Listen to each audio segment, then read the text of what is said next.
রব্বুল আলামিন বলতেছেন, ছিলাম আমি এক লুকায়িত খনি, ছিলাম আমি এক ধন ভাণ্ডার, ইচ্ছে হলো আমার বিকাশ ঘটুক, ফা খালাকতু খালকান, বানাইলাম মাখলুক। রব্বুল আলামিন মাখলুক বানাইতে গিয়া, আর সুবহানাল্লাহ, আজকে বাজিতপুরে শেখপুর মসজিদ বানাইতে গিয়া এই মসজিদের কমিটিরা কত কিছুর প্রয়োজন হয়, পাইলিংয়ের প্রয়োজন হয়, ইঞ্জিনিয়ারের প্রয়োজন হয়, ইটের প্রয়োজন হয়, পাথরের কণার প্রয়োজন হয়, বালুর প্রয়োজন হয়, রড সিমেন্টের প্রয়োজন হয়, কর্মচারীর প্রয়োজন হয়, রাজমিস্ত্রির প্রয়োজন হয়, মাঝে মাঝে ঝরগা হয়, আবার কেউ তো পইরা যায়, কেউ ঠ্যাং ভেঙ্গা যায়। রব্বুল আলামিন বলেন, এই বিশাল মখলুকাত আমি বানাইছি। কেমনে বানাইছি জানো রে? কয় কেমনে বানাইছো রে মাওলা?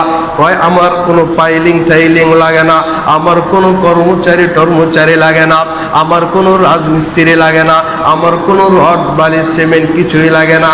কেমনে বানাইছো রে মালিক? কয় আমি কেমনে বানাইছি শোন, ইন্নামা আমরুহু ইযা আরাদা শাইআন আইয়াকুলা লাহু কুন ফায়াকুন। সুবহানাল্লাহ। রব্বুল আলামিন বলেন, বলছি শুধু কোন, আসমান উঁচু হয়ে গেছে, বলেছি শুধু কোন, জমিন বিছানো হয়ে গেছে, বলেছি শুধু কোন, আসমানের চন্দ্র সূর্য উজ্জ্বল হয়ে গেছে, বলেছি শুধু কোন, জমিনে পাহাড়গুলো পেরেকের মতো গেড়ে গেছে। কোন কোন কোন সব কিছু বানায় মাওলা কোন দিয়া, সমস্ত ফেরেশতাদেরকে বানায় কোন দিয়া। আলহামদুলিল্লাহ, الحمد لله نحمده ونستعينه ونستغفره ونؤمن به ونتوكل عليه ونعوذ بالله من شرور أنفسنا ومن سيئات أعمالنا من يهده الله فلا مضل له ومن يضلله فلا هادي له ونشهد أن لا إله إلا الله وحده لا شريك له ولا فريق له ولا وزير له ولا نظير له ولا مشير له ولا معين له ولا شبه له ولا شبيه له ولا قبل له ولا بعد له ولا وقت له ولا زمان له ونشهد أن سيدنا وسندنا ونبينا وحبيب ربنا وطبيبنا وطبيب قلوبنا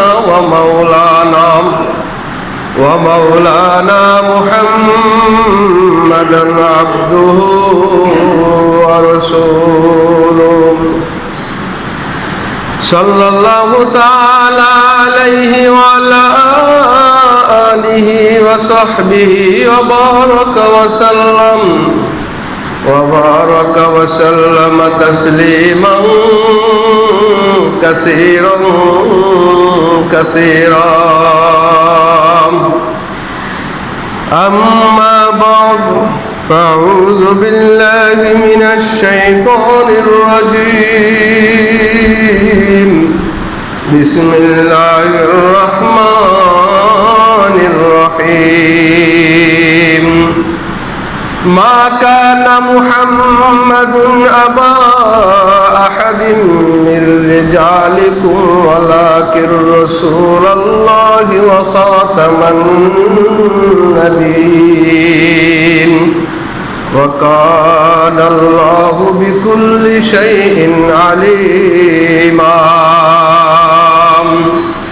وقال تعالى في آية أخرى إنا نحن نزلنا الذكر وإنا له لحافظون وقال النبي صادق المصدوق صلى الله عليه وسلم إنما بعثت لأتمم مكارم الأخلاق وقال النبي صلى الله عليه وسلم خيركم من تعلم القرآن وعلمه أو كما قال عليه الصلاة والسلام खुदा दर इंतजार हमद मानीस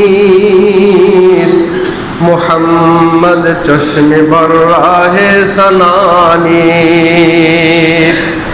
मुहम्मद अज तुमी खाहम खुदारा खुदाया अज तो हुब्बे मुस्तफारा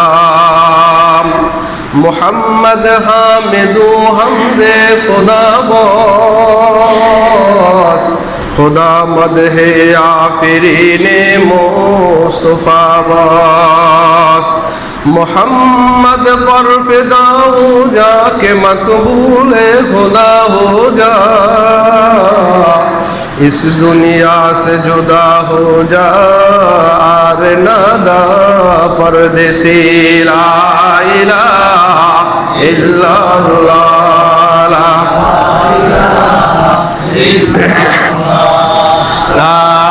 इलाहा इल्लल्लाह ला इलाहा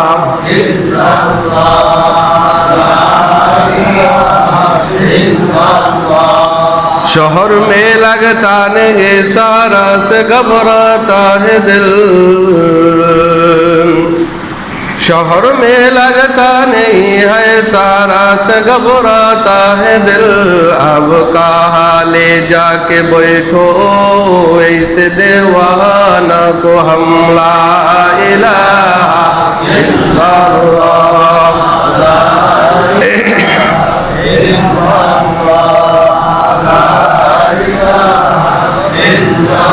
ला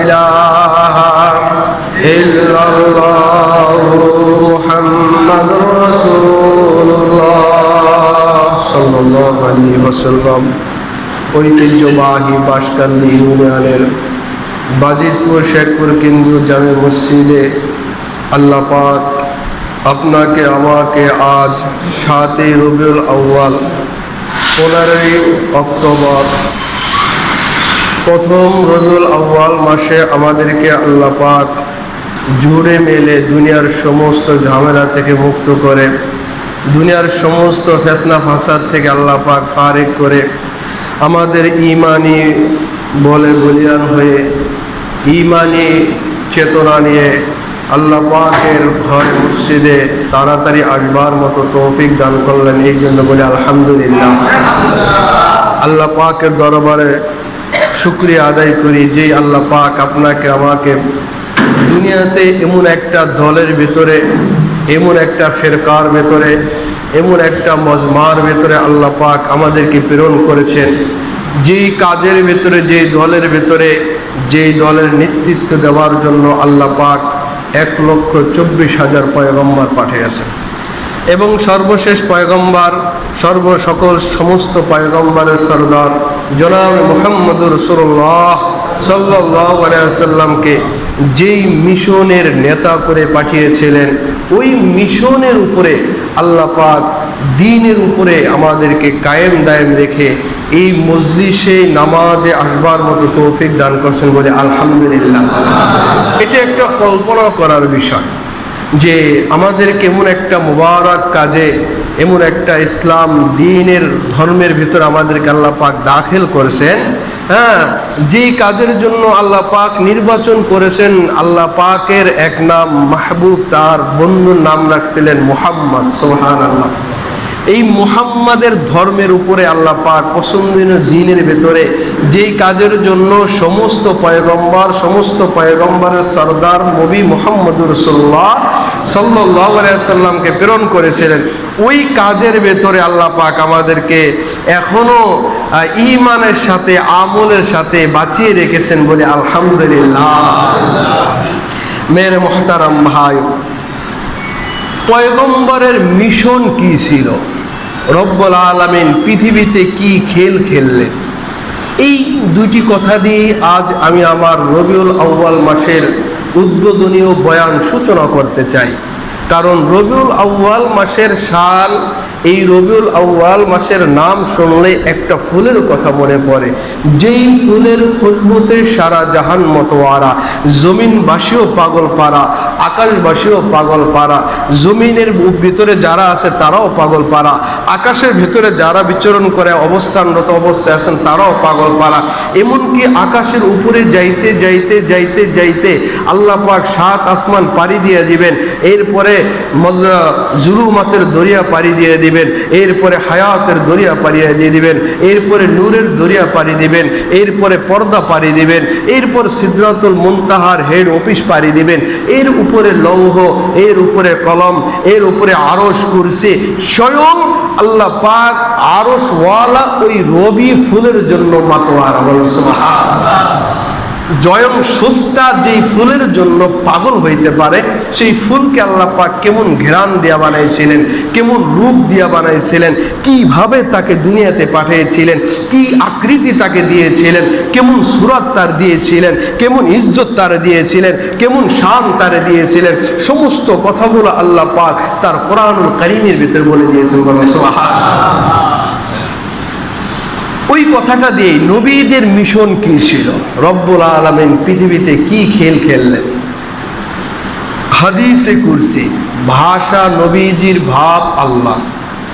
যে কথা বলার সময় নবীজির মনে হইতো এটা আমি বলতেছি না, এটা বলতেছেন আল্লাহ, বলতেন নিজে, কিন্তু মনে হইতো কে বলতেছেন, আল্লাহ বলতেছেন।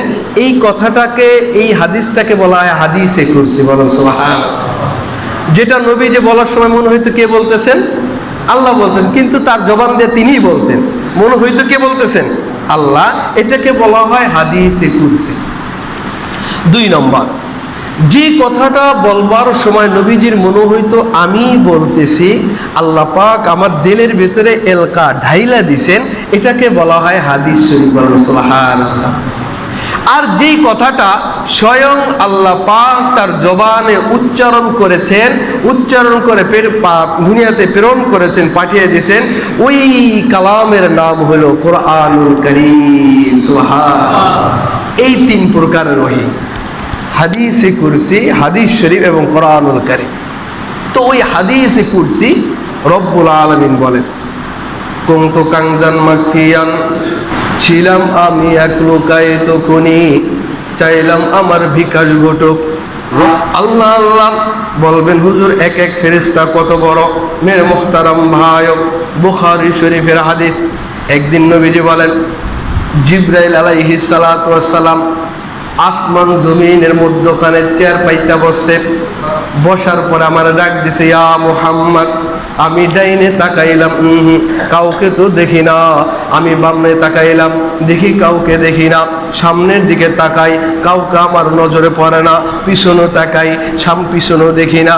এরপরে আমার উপলব্ধি হয়, আমি উপরের দিকে তাকাই, উপরের দিকে তাকাইয়া দেখি জিবরাইল আলাইহিস সালাম আসমান জমিনের মধ্যখানে চেয়ার পাইতা বসছে।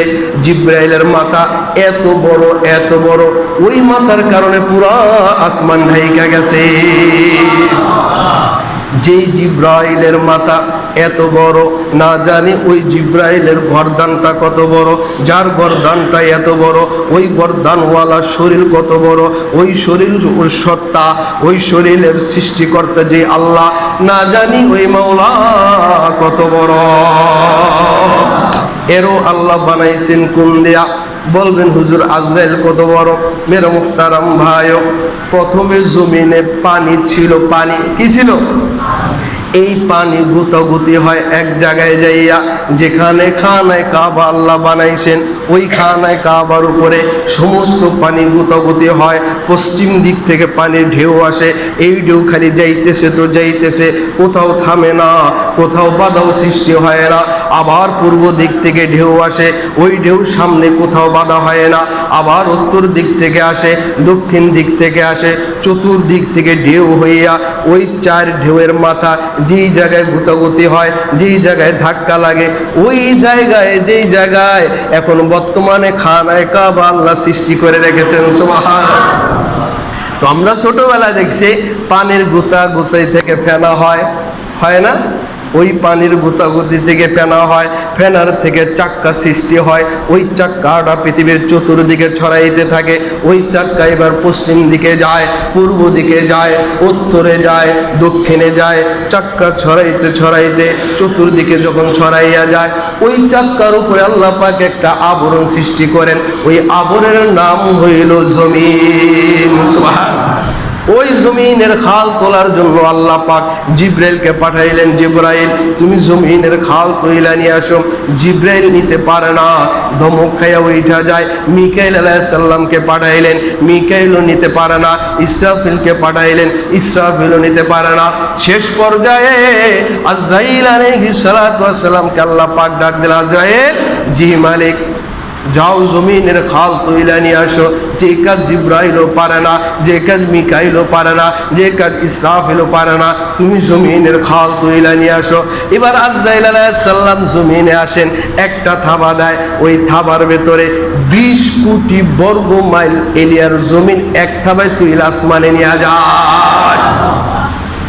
তাহলে ওই আজরাইলের থাবা, যেই থাবার ভেতরে 20 কোটি বর্গ মাইল এরিয়ার জমিন নিয়ে যায়, ওই কবজিটা কত বড়, যেই কবজিটা থাবাটা এত বড়, ওই কবজিটা কত বড়, যার কবজিটা এত বড়, তার হাতটা কত বড়, যার হাতটা এত বড়, ওই দেহটা কত বড়, ওই দেহওয়ালা যেই সত্তা, ওই দেহ সত্তার যেই স্রষ্টা, যিনি এই দেহকে বানাইছেন, না জানি ওই মাওলা কত বড়।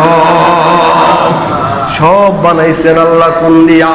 মেরে মুহতারাম ভাই, আব্বাজান আদম আলাইহিস সালাতু ওয়াস সালাম থেকে শুরু করে 1,24,000 পয়গম্বর, ঈসা আলাইহিস সালাতু ওয়াস সালাম জিব্রাইলের ফুয়ের মাধ্যমে মারিয়াম আলাইহিস সালামের পেটের ভিতরে এই ঈসাকে আলাইহিস সালামকে সৃষ্টি করেছেন। আদম থেকে ঈসা, ঈসা সহ সব পয়গম্বরকে কোন দিয়া বানাইছেন? কি দিয়া বানাইছেন বলেন তো? কোন? বলবেন হুজুর আমরা তো শুনছি আদমকে আব্বাজান আল্লাহ নিজ হাতে বানাইছেন। হা, ওইটাও সত্য। কয় কেমন সত্য? আল্লাহ পাক সব কিছু বানাইছেন কোন দিয়া? জিব্রাইল আল্লাহ পাক আদম আলাইহিস সালামের এই চেহারাটাকে বানাইছেন নিজের কুদরতি হাত দিয়া। শুধু আল্লাহ পাক জিব্রাইল, আল্লাহ পাক শুধু আব্বাজান আদমের চেহারার উপরে হাত লাগাইছেন। ফেরেশতারা সব বানানোর পরে সব কোন দিয়া বানায়। এরপরে যখন ফেরেশতারা বলে আল্লাহ কেমন হইল রে আল্লাহ, আল্লাহ কয় আমার মন মতন হয় নাই। কেমন হইল রে আল্লাহ, আমার মন মতন হয় নাই। এরপরে আল্লাহ পাক নিজের কুদরতি হাতটা লম্বা করেন।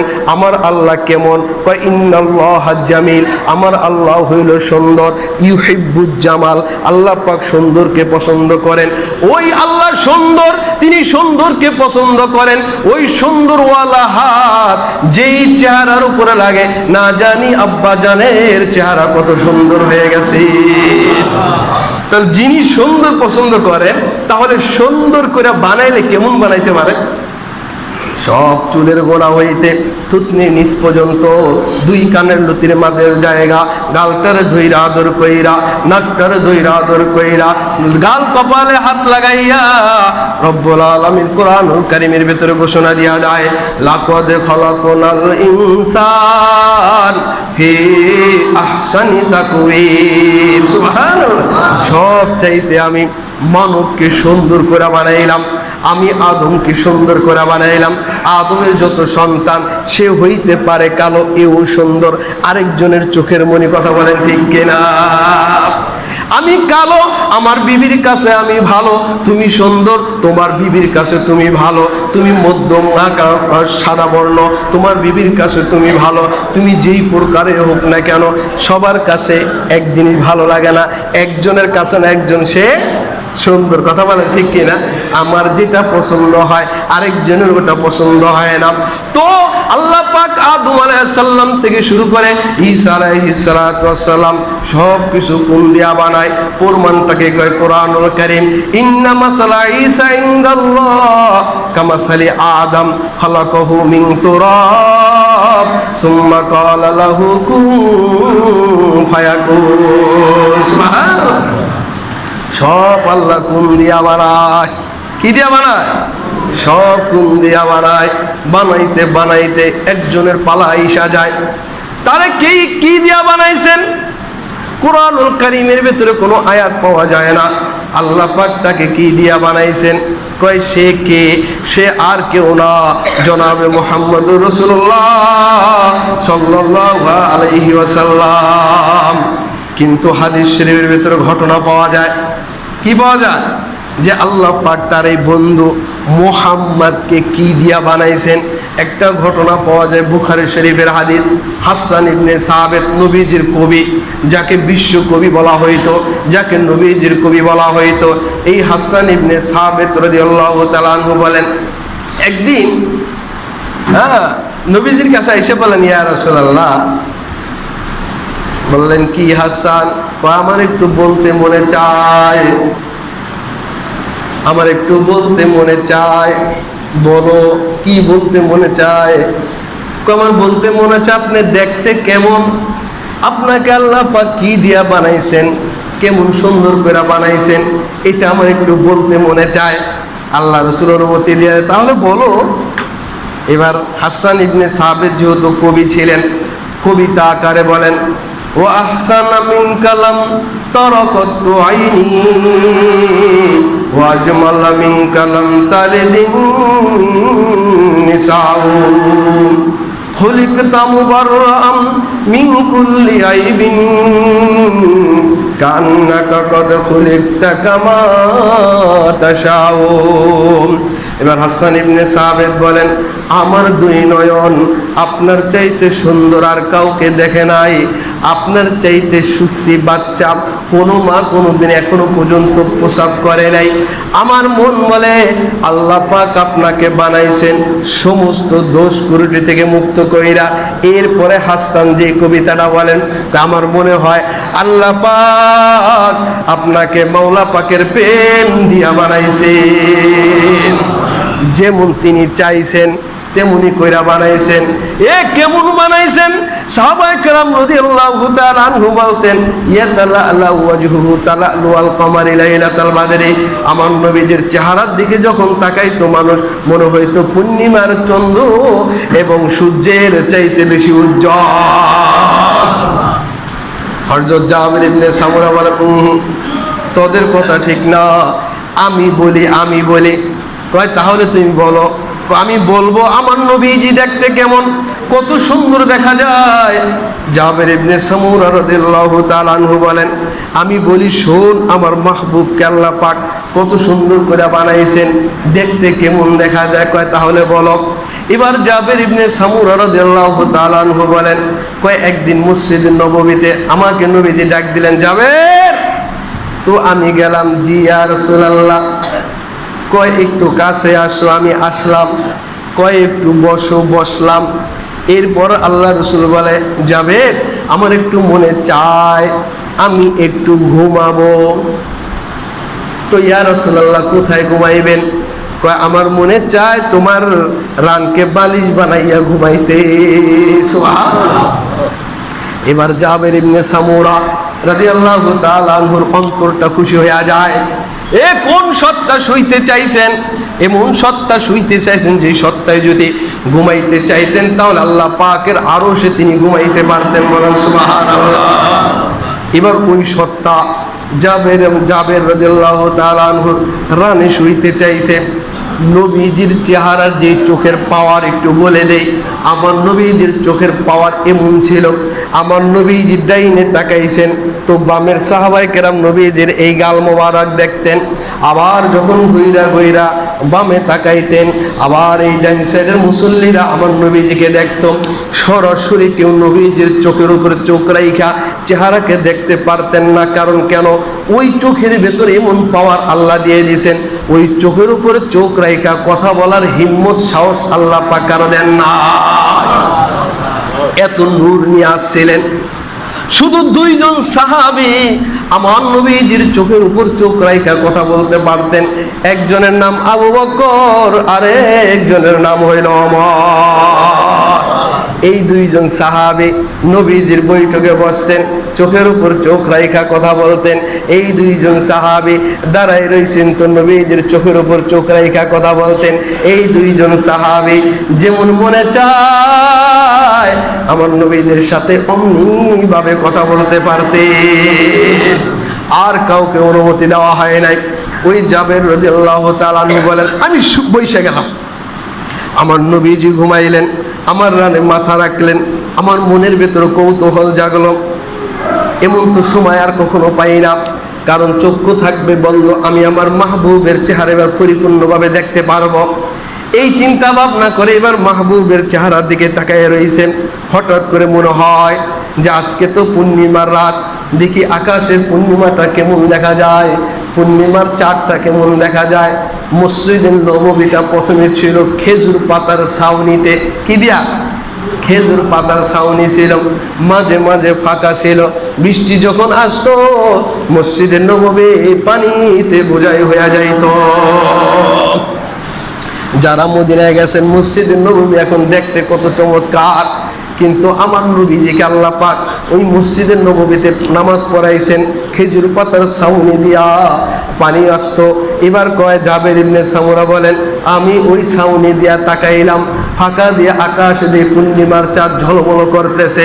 এবার আমার মনে সন্দেহ জাগলো যে আমি একবার মাহবুবের চেহারার দিকে তাকাই, আবার আসমানের চন্দ্রের দিকে তাকাই, একবার আমার মাহবুবের কুলের সুন্দর চেহারার দিকে তাকাই, আরেকবার আমার মাহবুবের চন্দ্রের দিকে তাকাই। তাকাইতে তাকাইতে আমার মনের ভেতরে আমার সব ভীরু বিশ্বাস হয়ে গেল, ওই আসমানের চন্দ্রের চাইতে আমার মাহবুবের চেহারা কোটি কোটি গুণ বেশি সুন্দর। মা আয়েশা বলেন, তোদের কথা ঠিক না। আমি বলি, দেখ আমার মাসুক কত সুন্দর, আমার মাহবুব কত সুন্দর। কই তোরা দেখোস দিনের বেলা, আমি দেখি রাতের বেলা। কই তোরা দেখোস সবাই মিল্লা, আমি দেখি একা একা। তোরা দেখোস দূরে বৈশা, আর আমি আমার মাহবুবকে আমার কুলে রাইখা দেখে আমার কাছে শোন আমার মাহবুব কেমন। ও আম্মা জান বলেন তাহলে কেমন? আমার আম্মা জান বলেন, লানা শামসু ওয়ালিল আফাকি শামসু ওয়া শামসি আফজালু মিন শামসিস সামাই ফাইন্না শামসা তাতলু বাদাল ফাজরি ওয়া শামসি তাতলু বাদাল ইশাই। আম্মা জান বলে, শোন, তোদের দুনিয়ার একটা সূর্য আছে, আমারও একটা সূর্য আছে। দুনিয়ার সূর্য উদয় হয় ফজরের নামাজের পর, আর আমার সূর্য উদয় হয় মাগরিবের নামাজের পর। আয়েশা বলেন, আমার সূর্য উদয় হয় মাগরিবের নামাজের পর। আর কয়, শোন শোন শোন, আমার সূর্য এত দামি এত দামি, এত সুন্দর এত সুন্দর, ওই আসমানের সূর্যের চাইতে কোটি কোটি গুণ বেশি আমার সূর্য বেশি সুন্দর। মা আয়েশা বলেন, একদিন সুই হারাইয়া গেল, খুঁজা পাইতেছি না, চোখেও তো পাওয়ার নাই। অন্ধকার রাত, বইসা রইলাম একটু আল্লাহ রসুল আসুক। আল্লাহ রসুল যখন আসলো, ঘরের ভেতরে যখন মাথাটা দিল, ওই চেহারার নুরানিতে আমি সুস্পষ্ট সূর্যের আলোর চাইতে বেশি দেখতে পাইলাম। ওই চেহারার ভেতরে এত নূর, ওই কথার ভেতরে এত নূর, ওই চোখের ভেতরে এত নূর, ওই কানের ভেতরে এত নূর, ওই শরীরের ভেতরে এত নূর।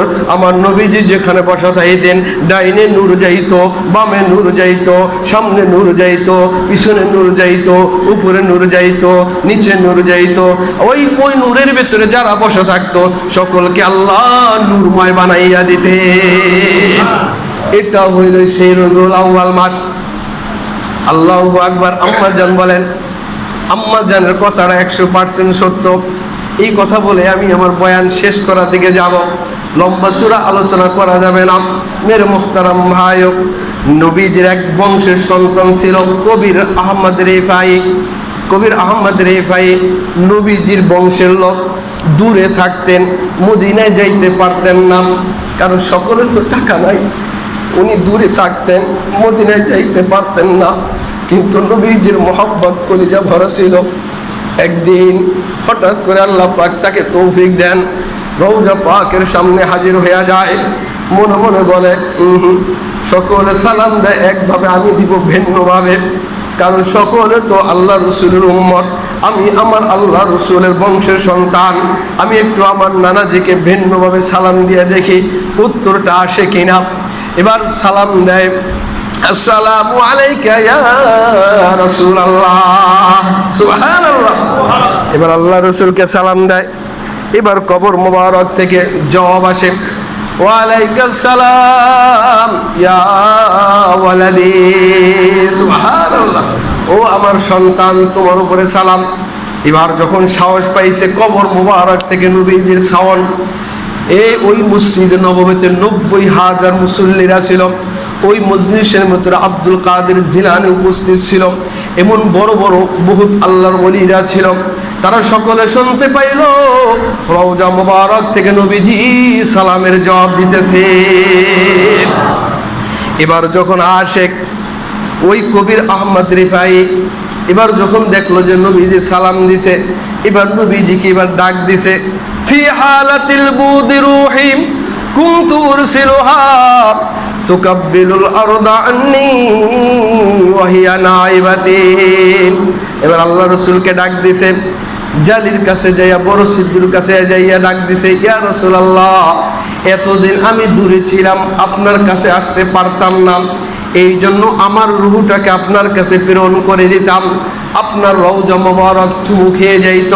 ইয়া রাসূলুল্লাহ, আজকে আমি আমার রূহ মুবারক পাঠাই নাই, আজকে আমি আমার রূহ মুবারক পাঠাই নাই, আজকে আমি আমার রূহকে পাঠাই নাই, আমি স্বয়ং উপস্থিত হয়ে গেছে। ইয়া রাসূলুল্লাহ, ফামদুদ ইয়ামিনাকা কাই তাহযা বিয়াদি, ইয়া আল্লাহ, ইয়া রাসূলুল্লাহ, আপনার একটু হাতটা বের করে দেন, আমি আজকে আমার জবান দিয়ে আপনার হাতটাকে একটা চুমু দিতে চাই। এই কথাটা বলার সঙ্গে সঙ্গে রওজা শরীফ ফাঁক হয়ে যায়, নবীজির হাত বের হয়ে যায়, ওই হাত মুবারকে কবি আহমদ রিফাই চুমু দেয়।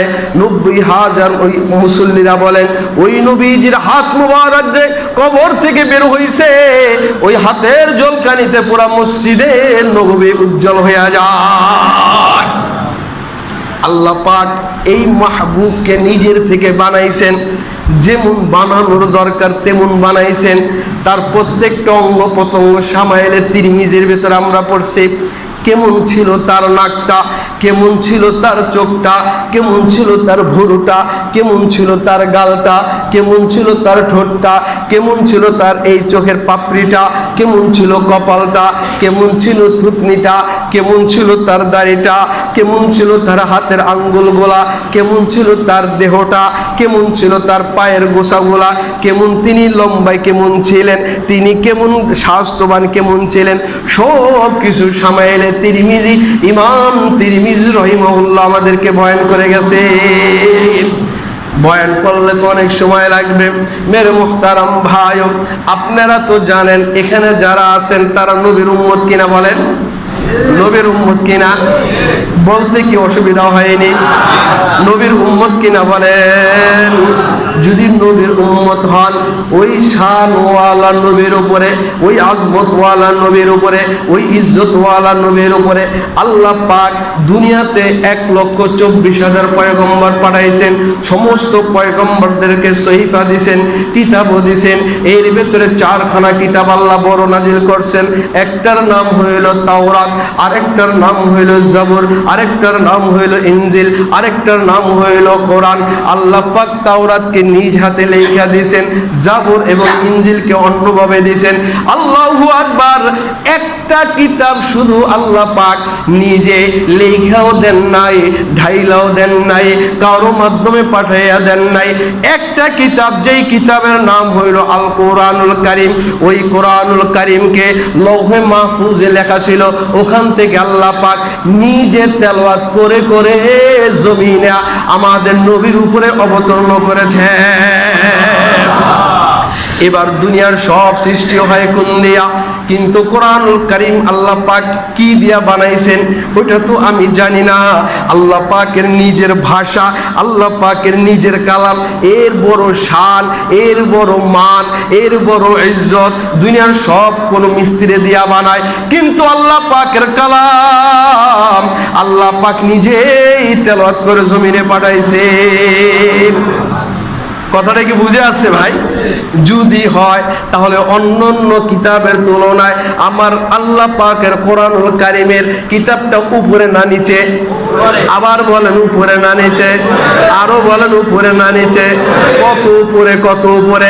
আল্লাহ যত উপরে, আল্লাহু আকবার, আল্লাহ পাকের তত উপরে হইলে এই কোরআনুল কারীম, এই কোরআনুল কারীমকে যারা অবমাননা করে, আপনারা জানেন গত 13 অক্টোবর আমাদের কুমিল্লার ভেতরে এই কোরআনুল কারীমকে, যে কোরআনুল কারীমকে আমরা চুমু দেই, যে কোরআনুল কারীমকে সম্মান করে, যে কোরআনুল কারীমকে দেখতে থাকে, যে কোরআনুল কারীম পড়ে, ওই কোরআনুল কারীমকে আমরা মাথায় রাখি, ওই কোরআনুল কারীমকে আমার হিন্দু ভাইয়েরা, আমার হিন্দু ভাইয়েরা, আমার হিন্দু ভাইয়েরা মূর্তির মাটি দিয়া পাথর দিয়া বানানো এই শিরকি কাজের মূর্তির পায়ের নিচে রাইগা এই কোরআনকে বেইজ্জতি করে আমাদের পরে 200 কোটি মুসলমানের হৃদয়ের ভেতরে আগুন জ্বালায় দিছে। বলেন ঠিক কিনা? যদি মুসলিম হও কলজের ভেতরে আগুন ধরবে, এই শান ওয়ালা কালাম তো আল্লাহ হেফাজত করবে। কেন দুনিয়াতে পাঠাইলাম? মুসলমান তোমাকে কি হুকুম দিলাম? আমি রক্ষা করব কোরআন, কিন্তু কোরআনের বেইজ্জতি হইতে দেখলে তোমাকে ইমান বানাইছে, তোমাকে দাঁড়াইতে হবে, তোমাকে রুখতে হবে, তোমার এইটার বিরোধিতা করতে হবে। এই কলিজার ভেতরে যাদের আগুন ধরছে আমরা এর প্রতিবাদ করতে চাই কে চাই না? মেরে মোহতারাম ভাইও, কুমিল্লায় ওদের তো জানা নাই, ওরা তো মনে করে আমার গীতার মতো এটার দাম কয় না, এটা তো গীতা না, এটা তো এটা না ওটা না, এটা সেই কালাম যেই কালামকে আমি আমার ছেলের চাইতে, আমি আমার মেয়ের চাইতে, আমি আমার স্ত্রীর চাইতে, আমি আমার বাবার চাইতে, আমি আমার মায়ের চাইতে, আমি আমার আত্মীয় স্বজনের চাইতে, আমি আমার বংশের চাইতে, আমি আমার গলার চাইতে, এমনকি আমাদের জানের চাইতে আমরা আমাদের কিতাবকে বেশি ভালোবাসি। আমার এই কিতাবের অপমাননা হবে, আমার এই কিতাবের বেইজ্জতি করবে, তাহলে যেই কিতাবকে ভালোবাসে নিজের জানের চাইতে, ওই কিতাবকে শান ওই মাকামে রাখার জন্য, ওই তার ইজ্জতকে আপন জায়গায় রাখার জন্য জান জুতি দেওয়া লাগে দিব, মাল দেওয়া লাগলে দিব, যুদ্ধ করা লাগলে যুদ্ধ করব, কিন্তু এদের শাস্তি দিতেই হবে। কথা বলেন ঠিক কিনা? অনতি বিলম্বে সরকার আপনি এটার বিচার করবেন, নয়তো তাওহীদি জনতা যদি একবার ধৈর্যের স্রোত ভাঙ্গা যায় এদেরকে কিন্তু ঠেকানো যাবে না। এরা যখন তখন যা ইচ্ছা তা করতে পারে। কথা বলেন। মাকে মারলে কেউ ছেলে ঠিক থাকতে পারেনি, বাবাকে মারলে তাহলে বাবা মায়ের চাইতে আমার কিতাবকে কম দামি নেই, বেশি দামি যদি হয়। আমার বাপরে বালি দিলে আমার ভালো লাগে না, বাপকে মারলে আমার ভালো লাগে না, রক্ত গরম হইতে থাকে। ঈমানওয়ালার কাছে, কালেমাওয়ালার কাছে কোরআনের চাইতে আর কোনো প্রিয় বস্তু নাই। এই জিন্দাওয়ালা কোরআনের জন্য মেরে মোহতারাম ভাই জানে না তো বোঝে না। এ হিন্দু ভাইয়েরা কান খেয়াল করে রাখো, তোমাদের সাথে তোমাদের ঝরগা নাই, সকালে দেখলে সালাম তোমরা ভালোবাসো, তোমাদের সাথে আমরা উঠা বসা করে, আমাদেরকে তোমরা চা খাওয়াও, আমাদেরকে মিষ্টি দাও, আমাদের সাথে ভালো আচরণ করো, দোনো তো দ্বন্দ্ব ছিল না। কেন আমার কালামকে বেইজ্জতি করতে চাও? আমরা কি তার কালামকে বেইজ্জতি করছি কোনোদিন? কোনো মন্দিরে যায় দুটা গালি দিছিনি? কোন মানুষকে তো বলি না এই শিরকি কাজ করস কেন, তোদেরটা তোরা করতেছ, আমরা করতেছি।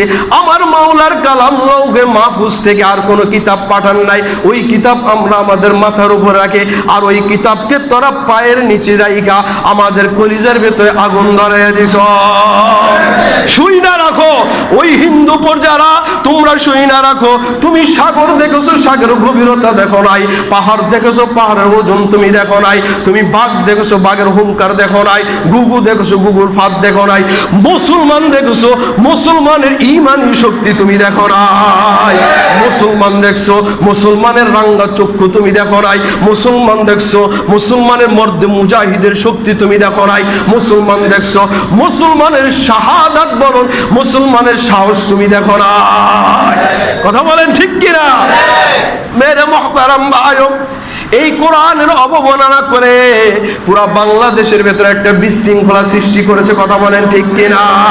তোমার পূজা তুমি করতে, আজকে 10ম পূজা তাদের, আমরা তো কখনো তোমাদেরকে বললাম না, কখনো তো গেলাম না, কেন তোমরা আমার এই কিতাবকে বর্ণনা করো? যদি করেই বলছো প্রকাশ্যে মাপ চাও, সরকার তোমাকে বিচার করবে। বিচার না হওয়া পর্যন্ত তাওহীদি মুসলমান যার কলমের ভেতর যাররা পরিমাণ ঈমান আছে, সে কোনোদিন চুপ হয়ে থাকতে পারে না। কি ঠিক কিনা ভাই? মেরে মুহতারাম ভাই, এই 55,000 বর্গ মাইলের বাংলাদেশ, এটা তাদের বাংলাদেশ না, এটা হলো ওলি আউলিয়াদের বাংলাদেশ, এটা হলো গাউস কুতুবদের বাংলাদেশ, এটা হলো হাজী শরীয়তুল্লাহর বাংলাদেশ, এটা হলো পীর মোহসিনুদ্দিন আহমেদ দুদুমিয়ার বাংলাদেশ, এটা হলো শামসুল হক ফরিদপুরের বাংলাদেশ, এটা হলো মুফতি আমিনের বাংলাদেশ, এটা হলো আহমদ শফি সাহেবের বাংলাদেশ, এটা হলো শাহজালাল শাহপরানের বাংলাদেশ, এটা হলো বীর মুজাহিদের বাংলাদেশ, এটা হলো আল্লাহু আকবার নামাজিদের বাংলাদেশ, এটা হলো জাকিরিনদের বাংলাদেশ, এটা হলো তাবলীগ ওয়ালাদের বাংলাদেশ, এটা হলো ঈমানদারদের বাংলাদেশ। এই বাংলাদেশে বৈশা আবার আমার কোরআনকে অবমাননা করবা। আমাদের রক্ত আমাদের শরীরে থাকা পর্যন্ত, আমাদের শক্তি আমাদের বাহুবলে থাকা পর্যন্ত আমরা যেইভাবে পারি প্রতিবাদ করার জন্য প্রস্তুত আছি তো ইনশাআল্লাহ।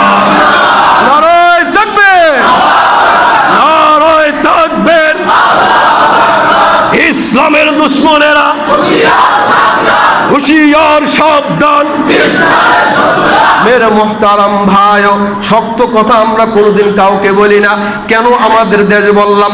একজন মুমিনওয়ালা যতদিন পর্যন্ত দুনিয়ার ভেতর আল্লাহ আল্লাহ আল্লাহ শব্দ বলবে, এই জমিনের ভেতরে আল্লাহ ইহুদিদেরকে খাওয়াবে, খ্রিস্টানদেরকে খাওয়াবে, হিন্দুদেরকে খাওয়াবে, কারণ এদের 5 পায়ের দাম আল্লাহর কাছে নাই। একজন মুমিনের উসিলায় পুরো কোটি কোটি কোটি কোটি কাফের বেঈমান মুশরিকদের আল্লাহ খাওয়াইতেছে, বলেন ঠিক কিনা? তাহলে যার কারণে খাওয়ায় তারই তো বাংলাদেশ, বলেন ঠিক কিনা? মেরে মুহতারাম ভাই, এই কোরআনের ইজ্জত রক্ষার্থে যদি আমার ছেলেকে এতিম বানাতে হয় আমি রাজি আছি, যদি আমার মেয়েকে এতিম বানাতে হয় আমি রাজি আছি, যদি আমার স্ত্রীকে বিধবা বানাইতে হয় আমি রাজি আছি, যদি এই কোরআনের ইজ্জত রক্ষা করার জন্য যদি আমার মাল লাগে মাল দেব, জান লাগলে জান দেব, এমনকি যদি যা কিছু লাগে সব কিছু দেওয়ার জন্য আমরা ঈমানদাররা প্রস্তুত আছি, বলেন ঠিক কিনা?